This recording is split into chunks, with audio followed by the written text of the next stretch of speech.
I think anytime I see someone else that is engaging students, you always think, oh, if I could be like that.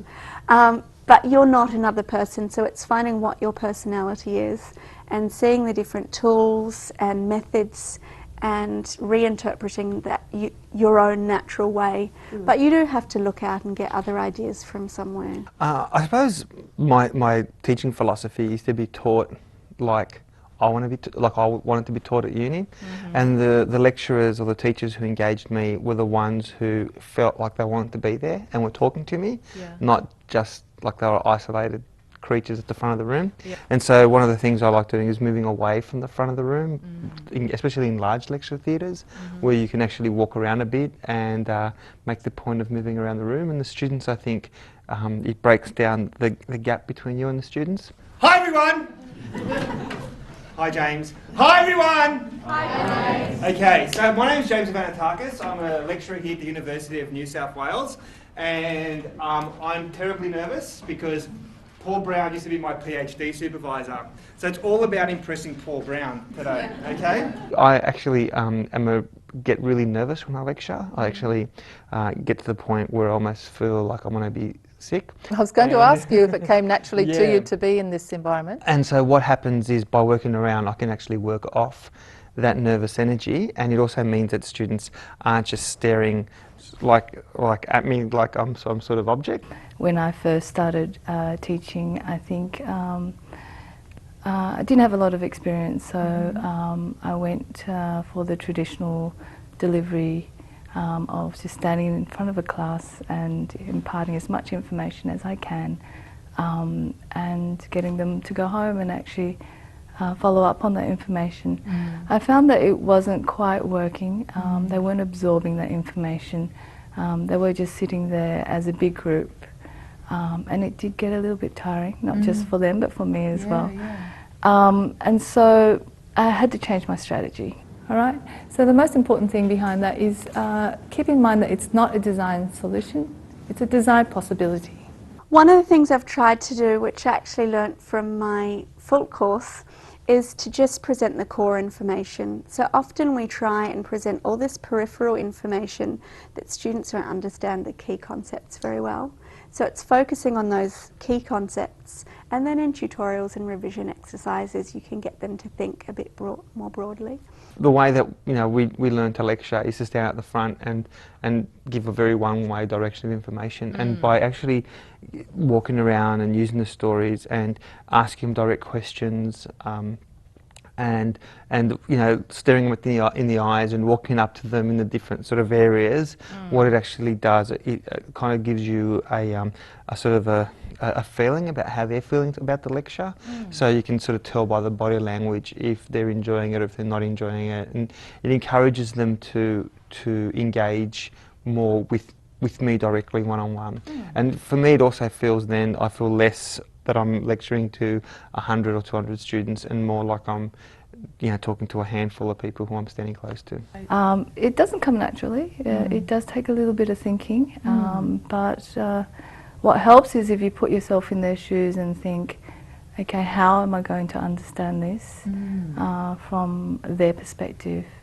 And then you find that you do take a back seat a little bit and devise things that would be a little bit easier to understand.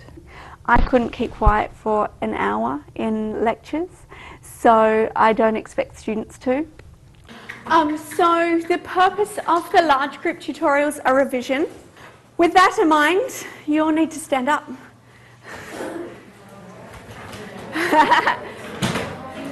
So this is one class where you're really, I don't mind you being noisy. So it means you're talking about the answers. DNA has which charge? It's a listening test.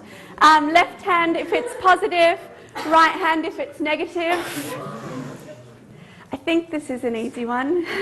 If you have your right hand up, you can stay standing. So if you've got this hand. I enjoy it. I think if you're talking to people that are engaged and interested in what you're doing, it's more enjoyable for you. It's not interesting to talk or interact with people that aren't enthusiastic. So I guess that's what drives me. I like the topics that I'm teaching. So you yourself are engaged? I'm engaged, See and that I as think a that key. makes a big difference. But what I want to do now, and I don't want to spend too much time on this, is actually just run through some of the key parts of the Blackboard site. Okay? We've set up a website that I think is kind of appealing. It looks kind of active, so it's got photos of myself at protests and things like that. And I think that's kind of important that the students know that I'm not just lecturing, I'm a practitioner in a lot of the positions I take. Now, a lot of this revolves around the way we've set up the Blackboard site. So who here has accessed the Blackboard site? Okay, most of you. Well, the online portal really helps me let go of some of the teaching, and so I find that I've got more time in studio to engage them in all sorts of activities.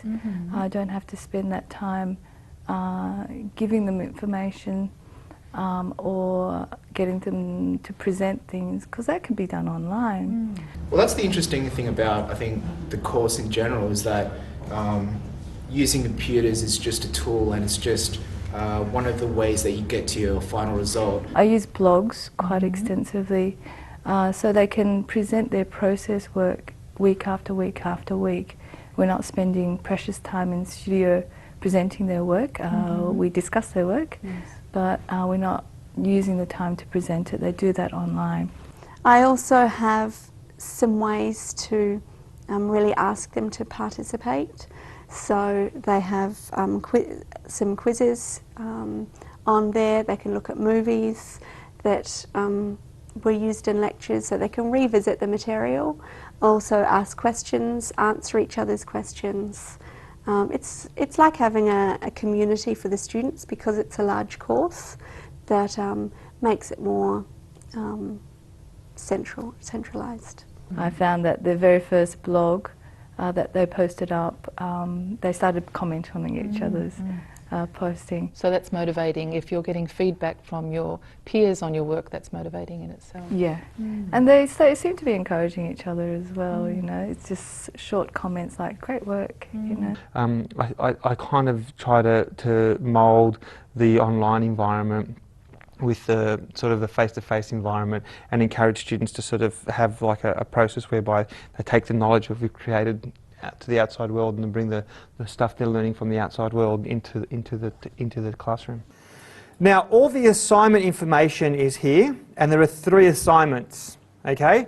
The first one is a podcast, which you can either download to your MP3 player or just listen to it at home or here at uni, and make notes and then complete it. And that will get you to do the first part of your diary. But can I reveal that he actually wants you to wander around the bush or the beach or wherever with your MP3 player listening to the instructions. So.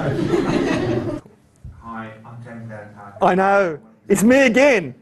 I know, you guys are going to hate me by the end of the semester. I gave them an introductory task to get them into the course, just to introduce themselves. And it was just a short introductory video on who they are, why they chose the course, and what they were actually interested in, what they're academically interested in. And most of them just went overboard. They created some amazing videos, spent too much time on it, but I've never seen them so engaged in a task before. So I think I will use that strategy more and more. Previously, students had to write a review on a book or movie that was relevant to the course, which gave me more examples to use in lectures. This year, students are submitting ideas, but one of the ideas is to make a short movie emphasising something, an aspect about the course, which then I could use as well. I'm hoping that they'll continue using that way past the course, which is the whole objective behind using or introducing Flickr and YouTube. Once the course finishes, I've got all this information, all these stuff stored outside, which is publicly available, and so it becomes their portfolio. Fantastic. And so they can keep using it. I hope they keep using it past the class. What they're finding is that it's a nice complement and supplement to what we're doing face to face, and the information that we're getting back and the quality of the information from the students, I think, is a really strong guide to say that they're enjoying this type of learning environment.